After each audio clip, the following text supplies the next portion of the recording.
Hey guys, welcome back to another episode of the Golden Nuggets podcast. We are still with Coen, and I think we left the previous episode at a very deep, Heavy note. heavy and interesting. Yeah. So, how's the podcast so far, Coen? My podcast, I'm having a lot of fun actually, and I want to keep it fun actually. Okay. The moment I start thinking about monetizing it, I start to get a bit like Why? I'm afraid I'll lose the fun of it. Okay. Yeah, because the fun of it really is I am a very kaypoh person. So when I was young, my mom say, "No, you're so kaypoh. Just mind your own business, focusing on KPI, your studies." Yeah. But I am very uniquely kaypoh, curious about people's story. I like to hear people's story. So I started a podcast as an excuse for me to get people on my podcast and listen to their stories. And why is it Wholehearted Podcast? Okay. Why that name?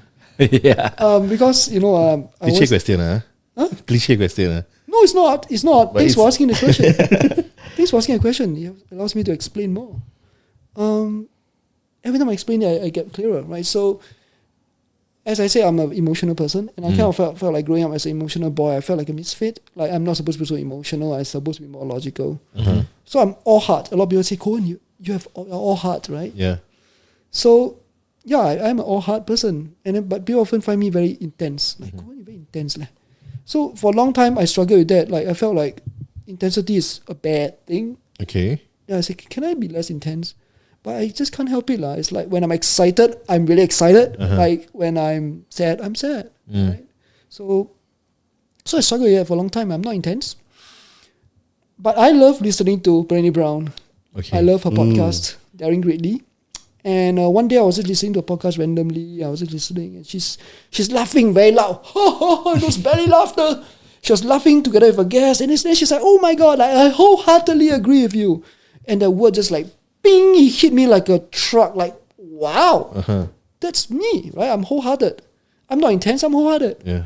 And so I wanted to start this podcast really because I want to illuminate people with non-conventional lifestyles, non-conventional dreams, non-conventional way of living. People who dare to go for their dreams wholeheartedly. Because I find a lot of people are held back by fear. Like, what if this, what if that? So when I hear stories like that, they inspire me. I want to share that story with people. So that's why I started the Wholehearted Podcast. And what was the most inspiring story so far on your podcast? You want to cry again? Yeah, don't mind sharing. Yeah. Yes. Wow. So many of them. I don't even know where to start. Actually, I would say that one of the most inspiring, this may not even be a tearjerker, is among one of my earlier episodes. There was a guest, her name is Sharon, she's a good friend of mine. She's also a professional speaker. When she had her first child, after that, she left to US to study for 1 year. Okay. And very often people will say, when you have children, you need to do the right thing, stay with your children, everything. You have to wait when your children grow up, find their jobs, then you can go and pursue your dreams. But she's like, no, but why should I postpone my dreams? I don't want to raise my children having that kind of feeling like, hey, mommy gave up my dreams for you. Hey, mommy, do that. My children will ask me, I never asked you to do that. And she said, by doing that, I want to also inspire my children that they should never postpone their dreams. Their dreams are not for sale. And so that was very inspiring for some reason for me. I'm like, wow. Because I think that if you, by token of wholeheartedly chasing after your dreams, you're giving other people permission, by indirectly. Yeah. So I really found that to be very, very inspiring. Yeah. Because I've given you a lot of emotional stories, right? So I had a lot of emotional stories, but I think I just want to share this because this was very powerful for me. It's still stuck with me. And what is it about it that make it stuck with you? Because I believe you have already achieved your dreams, right? Like you seeing that very first mentor of yours, the one that you mentioned that she asked that question, you decided, okay, I want to be a professional speaker like her, and you have already achieved that. So why is this story inspiring for you? Because I think as speakers, right, we need to understand our emotional footprint on people. We talk about carbon footprint, we talk about all these things, but we also never really think about our psychological footprint, our emotional and psychological footprint. As a speaker, every single word you say has the potential to uplift someone or put down someone. Yes. Sometimes even as speakers, when we say, hey, this is what I did, okay, and you should do this too, right? That itself can actually put people down, right? Because people who follow you, who idolize you, will start to actually try the same thing you do, but then they don't get the result, and they start to doubt themselves. They start to go, is there something wrong with me? Why is it that I do it and I cannot get the result? Yeah. So it's a great reminder for me that sometimes as speakers, we need to be very clear about our actions and our non-actions and the effect it has on people. So the way she thinks about, I don't want to one day feel bitter and say to my children, hey, I give up my dreams for you. And her long-term perspective of that and how she's willing to take responsibility over her own dreams and own desires, I thought that was very inspiring.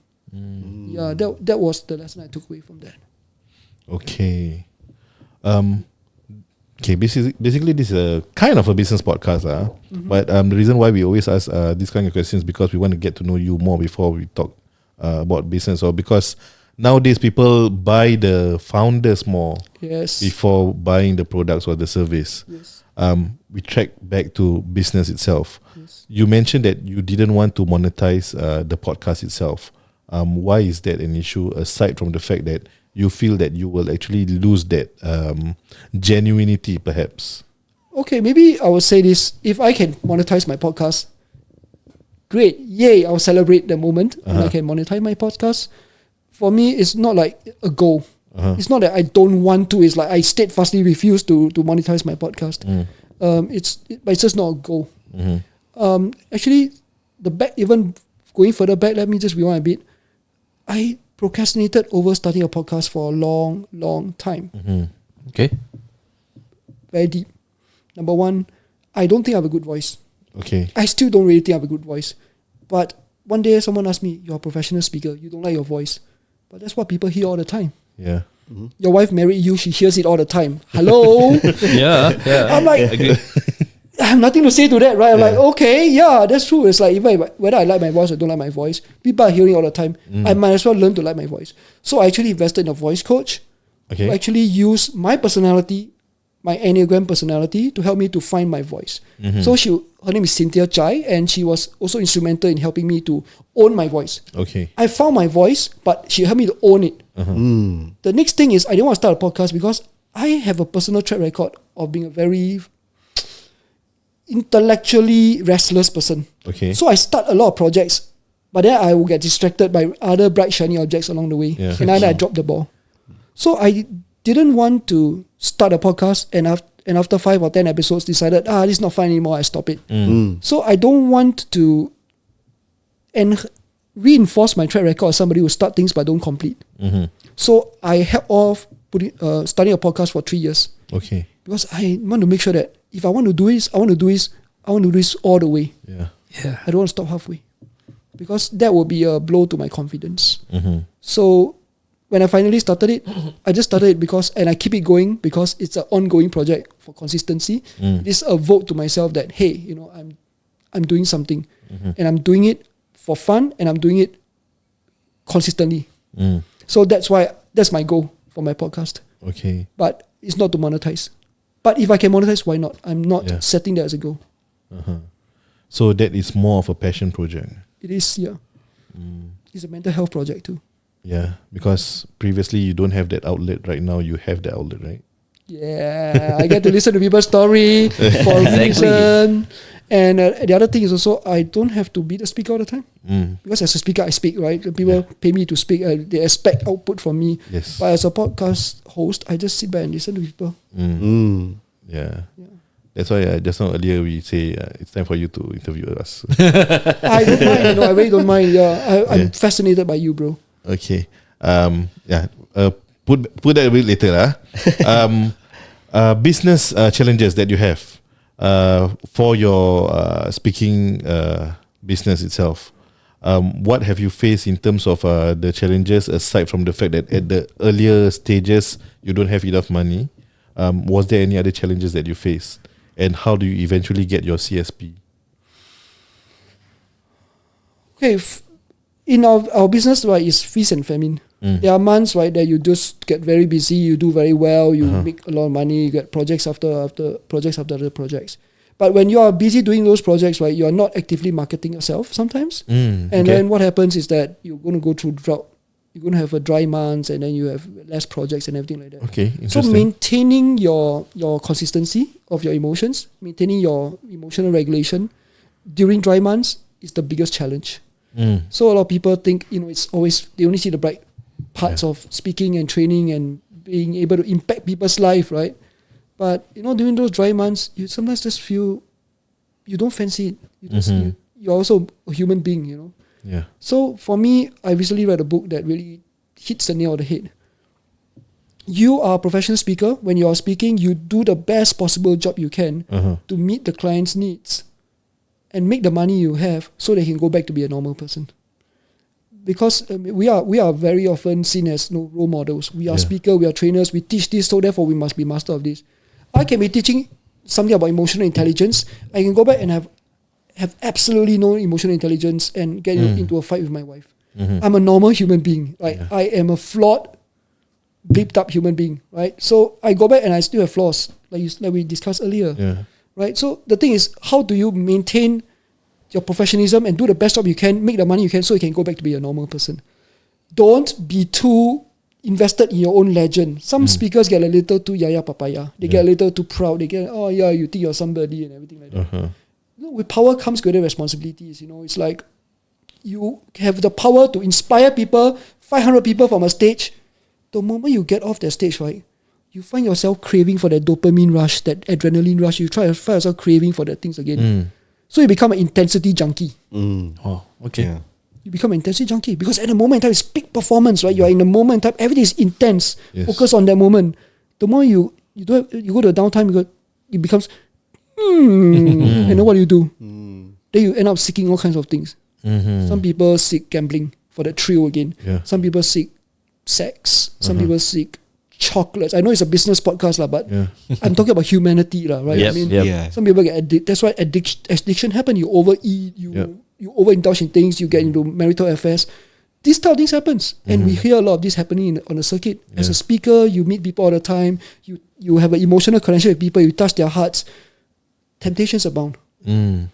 Yeah, I discuss these kind of things with my wife all the time. So trust me, it's also a big challenge as well. So like, how do you manage your emotions when during downtime? It's one of the biggest challenge. Have you mentioned you discuss this a lot with your wife, right? Have she ever felt affected by it to a point where your marriage is on the line? What a deep. Wow, me. Yeah, I mean, there are times when because my wife is a very calm person. Like I say, I got no chill, right? She has a lot of chill. She's a very, very calm person. So being such a calm person, she's my rock, lah. She's my rock. She makes me feel seen, heard, accepted. At the same time, she never doubts me.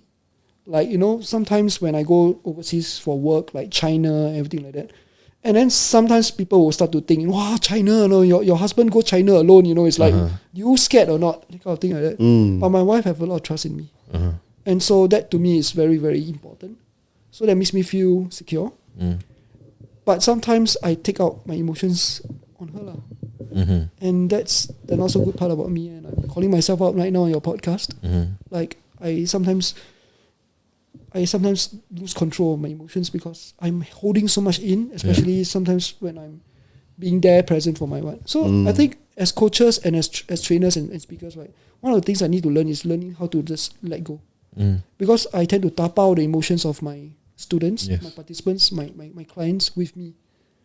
Right. There are times when after a training, right, I just go back and I have an emotional outburst. It's because I took back some emotions from my wife. I mean, no, for my participants back. So learning to draw that line is very important. So for me, especially as an introvert like myself, after a full day of training, at dinner, I don't talk to my wife. Okay. I keep quiet. Dinner is quiet because I talk the whole day. And she can understand that. And she understands that. So that's why my wife is my rock. She really supports me in this. It's important. Why I feel this is something to be discussed. Even in business, like it doesn't have to be like a speaking profession, right? Any other business, especially at the startup phase, when you are too consumed in making it work, you tend to neglect your family. You tend to neglect your loved ones. So, what is your best advice for people who are in that state right now? I still sometimes feel like I neglect. Yeah. So that's I think as guys we kind of tend to do that. Yeah. Perhaps you can share your thoughts and your best advice for to avoid that as a whole.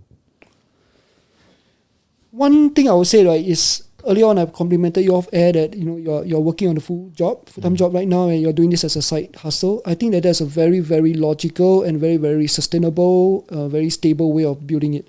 So you build it, you bootstrap on your income, so that you don't feel that pressure. A lot of times people have nowadays we have a lot of internet gurus lah. Yeah. You see a lot of Instagram reels like, fire your boss, start your own business, follow your dreams, right? Yeah. Burn your boats, right? That's the Yes. most effective way. Seriously, that's not sustainable lah. I believe that there's too much hype on that, and I want to be against those hypes. I think that those are not good advice. Maybe you're single, you don't have any commitments, and you don't live in an expensive place like Singapore. Yeah, by all means, go for it. That's still possible, right? To do, Yeah. But I mean, let's say you have children in school, right? You don't go uproot them and move them to Phuket, right? Even though the cost of Bali, cheaper. Phuket, all these Bali, places. yeah. You're not gonna do that, right? Yeah, Ho we Chi got so Minh. many commitments. Yeah. And also you think about the mental health of your children, right? You just uproot them, go to Vietnam. Yeah. All their friends are here. Yes. Then they suddenly make friends again. Then you worry, can they fit in? All that things. So I think it's very important for you to really be very sustainable, right? It's like build your business around your lifestyle. Don't build your lifestyle around your business. Yeah, I think it's very important to build a business around lifestyle. So for me also, I'm not the type who chung one. Like I speak on cruises. As part of my perks lah. I don't get paid to speak on cruise. So I tell some of my fellow professional speaker friends, right? They say, do you really pay you on the cruises? I say no. But I get to go on a 15-day cruise for free, and I bring my wife along. Free holiday, Yeah, free holiday. 2 weeks. Come on, yeah. 15 days. And then, the speeches I give there is not those serious one, speaking, negotiation, emotional intelligence. No, I speak about the culture of the place. That's another things I am interested. I'm a very intellectually restless person. So I'm very fascinated by culture as well. When I travel, I see a different culture. I like to take in the history, the culture, the economy. So I present information about all these places to the guests on the cruise ship, so that they get to know more about the places they are visiting. Yeah. And my wife comes along with me, and she gets to enjoy, and then we get to bond over those cruise trips lah. So I think it's important to build your business around your lifestyle, rather than build your lifestyle around your business. Another advice is, a lot of times when we are starting a business, right, we need mentors. Yeah. And many of us don't have mentors, right? Even if our parents are business people, they start a business, they have their own way of doing things. Yep. You want to start a business that is very aligned to your temperament, your personality. Don't start a business just because you see somebody else do it, or because you admire somebody, idolize somebody. Let's say you idolize Joe Rogan and you want to be a Joe Rogan. You're not Joe Rogan. Yes. Yeah. I mean, with due respect, you have different commitments, you have different lifestyle, you have different personality, you have different. But what happens is when you model after somebody that you admire so much, what happens is that you end up feeling inadequate. You end up comparing yourself with that image that you're striving for. True. So then you start to consume the content, right? Everything they say is like, you want to, it's like gospel you want to follow. But that's how it works. But you need to know how you work. You need to know how you as a person function. Your preference, your quirks, your interest, your temperament, your personality, your likes, your dislikes. Right? So I think it's very important. It's a constant sculpting process. When Michelangelo sees a marble, he sees the David inside, and he sculpts the David. Other people just see a marble slab. Yeah. He didn't fix David like Lego like that. Yeah. He actually sculpt away the part that's not David, so they reuse the David inside. I think entrepreneurship is like that also. Every day in entrepreneurship, you find out more about yourself. It's one of the best personal development programs. Sometimes the best therapy session as well, because you need to constantly heal, constantly grow, constantly evolve. So that to me, some of my advice. I don't know if that totally answer your question. I think it does, especially when you say about how I mean, it's really profound when you say you must make sure that it works around you. Like like for example, Nazrin and me, we have kids, right? And every morning we have to send our kids to school. So we like when I choose a job, so I cannot choose that kind of job. So I need to figure out a business that I can actually make sure that I incorporate that into the business itself. And then like right now, my oldest daughter is in primary 1. So at 2 p.m. I need to fetch her. There's no job that I can actually just get away in the middle of your working hours and do that. But if you run your own business and you decide, okay, what time I want to have my meetings, you can always do that. Yes. Yeah. So it's profound. I really agree with you. I think one last question before we end our show. Or is it too early? I think can. Oh, can. Okay. Nice. Yeah, just nice. You have been a speaker for about 12 years now, right? Has there been any point of time that you felt jaded and you feel like I want to do something else? Because you mentioned that you are intellectually restless, right? Okay, go. That's right. Oh no, I missed question. Last one. Yeah, great question. In my dreams, I wish I was a lot of Pilot things. still.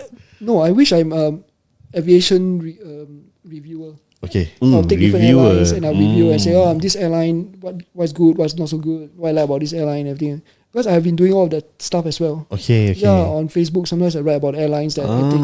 Oh, okay. So do you watch the Fly with Dan or something like that? Those kind of channels? So you watch like those where they review and then they experience the suite. Exactly. Right. Exactly. Okay, I haven't personally experienced some of these very swanky suites, but to me, if I just be an economy class reviewer, I'm also happy with it because it appeals to the masses, right? Yes. Yep. Most people actually take the. So I want to do that. I also want to be a food reviewer because I'm a foodie. I love food. Okay. So I enjoy food, and I also want to be like a travel blogger, travel vlogger. So in my dreams, these are things I thought about. Why not, man? I mean, it's the kind of why not. I always started a podcast, right? So a lot of things I want to do, but it's just that you still need to pay the bills, right? So you still need to focus on the business at hand. Yeah, so that's some of the things I want to do as well. Okay. Yeah. Probably as a retirement plan. You can do this, you and planes. Yeah, why not, right? Combine. Exactly. Come full circle. Yeah. And also, I would like to actually direct a movie. Wow. Watching masterclass on how to write screenwriting and all these things like that. So sometimes when I watch a show, I watch at a very meta level. If I watch a Netflix show, right, I don't just watch the show to consume the story, but I consume. It's like why the director or like they zoom in on this moment, why they zoom in on a face like that, why they zoom out, why they show it this way, why they cut it the story this way. So I'm a lot of things going on in my brain. Why they take a shot of their hand taking the glass of champagne. I like it. Right? You read my mind. You live inside my mind or what? You live in my mind. You're dangerous, man. Why is he taking this shot? It's like, you should be a spy, man. I'm curious now. Very curious because I once before a keynote speech, a very important keynote speech, right? I actually approached a former Nat Geo videographer. Okay. To coach me on my speech. Okay. And he asked me, I am not a professional, but I just be like you. Why you ask me to coach you for your speech? I said, you see, a lot of storytelling models, right, is based on Hollywood scripts and everything like that. Yeah. But a keynote speech you're giving is more like a documentary than a drama serial. True. Drama is drama. Documentary is how you storyboard a thing with a key learning or a key message. So I wanted to know how you storyboard when you are out there shooting in a Serengeti. You see, people see lion, see deer. You see lion, you see deer, you see story developing. And you anticipate the story so that you are there when the moment the story happens. I want to know the thought process, the pre-thought process before the story unfolds. So I got him to coach me. This guy is very interesting. Australian guy, shout out to you, Julian Matters. He was a former army sniper. And army sniper, you need to observe people. Yes. The before the shot. You wait for hours, camp there, in camo, before you take the shot. So he decided he don't want to shoot people to kill. He wanted to shoot people to uplift them. So he traded his rifle for a video camera. People like that are bloody sexy. People like that inspire me tremendously. And I want to really unpack the thought process behind that. So I kind of see myself as that. Wow. Oh, Great. Wow. I That's think very smart, man. yeah, the analogy that you use when comparing a sniper Yeah. and photographer. Yeah. And I wanted to do it because I mean, with due respect to me, maybe I could still be a National Geographic videographer. Lah, One day, Yeah, perhaps. yeah. maybe, right? But Yeah. I'm not as techy as you guys, right? With all the setup like that. Like, tech sometimes scares the shit out of me.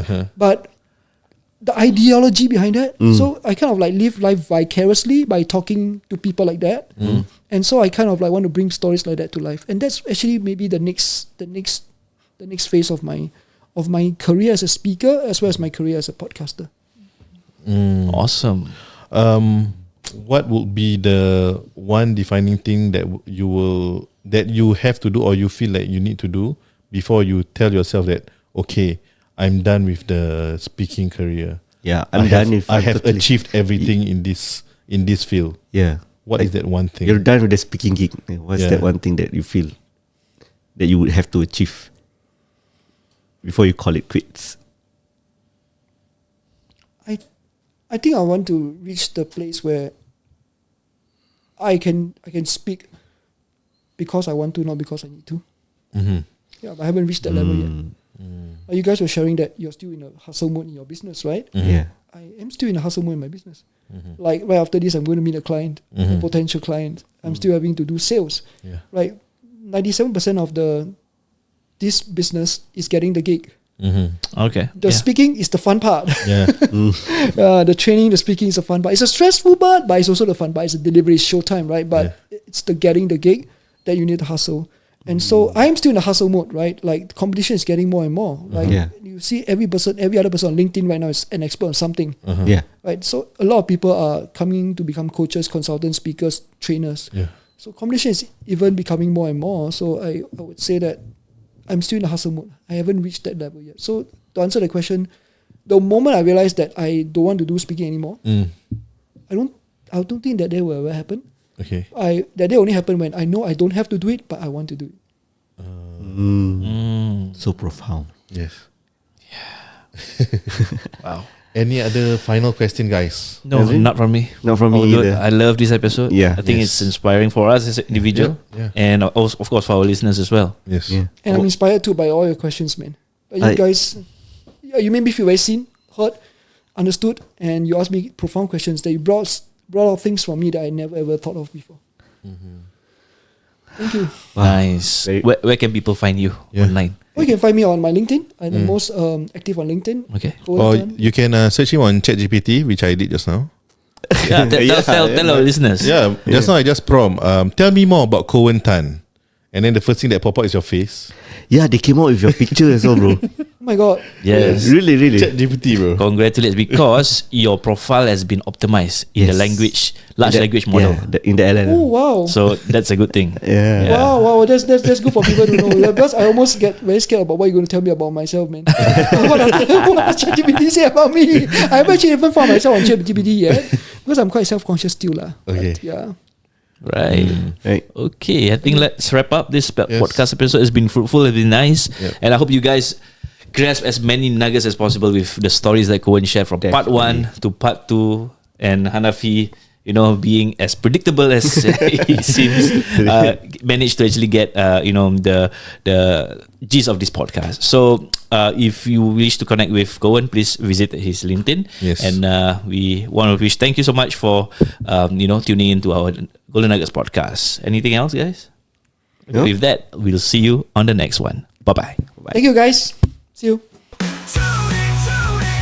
to the Golden Nuggets podcast, where the wisdom doesn't fade, doesn't last long.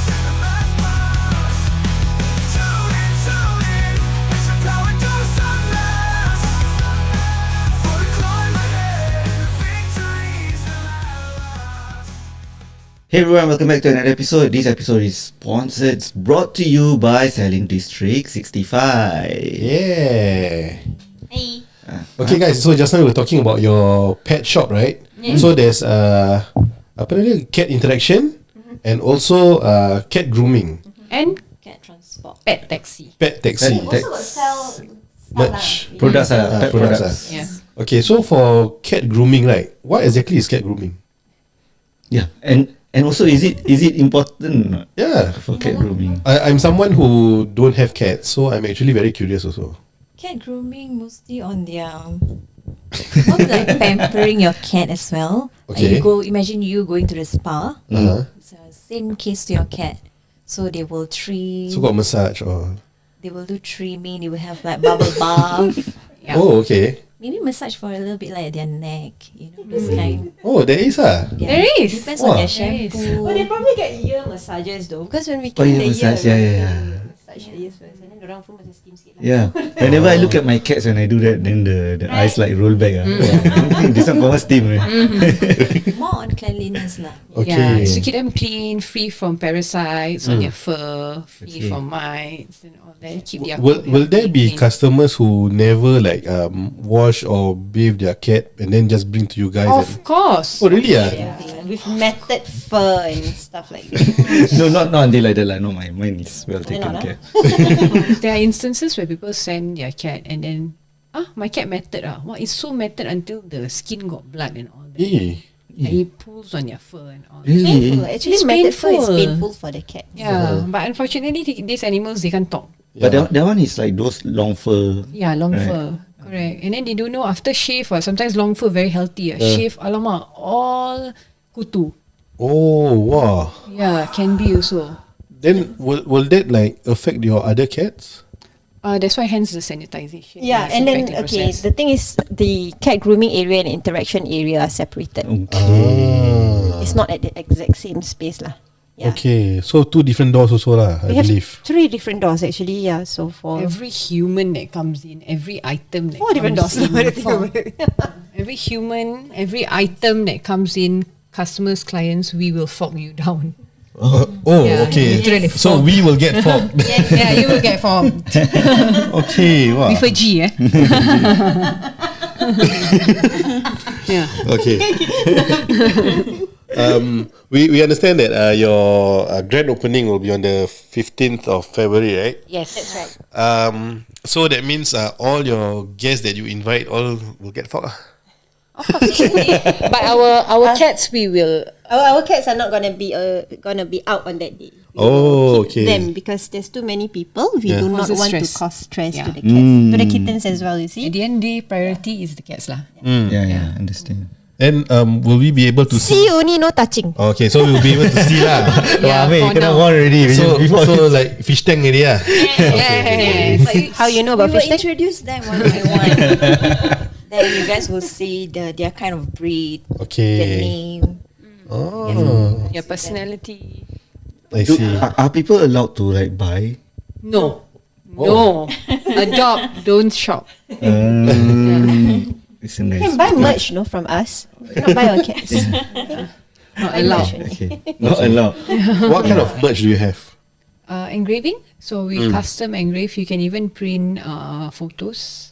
Oh, You can print photos. We do engraving on wood for their face, on keychains. We are still Oh. exploring on metal and all 3D products. We're still doing that because we bought the machine. the to do these 3D things. printing machine. Yeah, we did. Wow, serious? Yeah. And then- yeah, it is. Oh, I thought you only prints on the wood. No, No. it can 3D. Wow. So and then after that we have this fabric printer as well. So if you want to print on your clothes, on your All whatever you personalized can. item. Okay. Slowly lah, slowly. We will introduce that as time goes by. But Okay. for now, it's. Yeah, can we print other things other than cat Yeah, that's related right. stuff? Yeah, of course. Yeah. So it doesn't matter. You can actually come in and say, "Hey, print my family photo or do this, do that. Can I do 3D Your or wedding this?" photo. Yeah. Can we do like 3D merch of TGN stuff?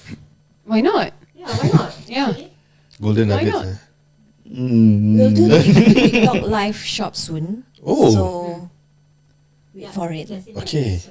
Wow, that's Still toggling with the machine, trying to figure how to use it. For now, we only know how to engrave it on wood and a bit of metal and here and there. Yeah.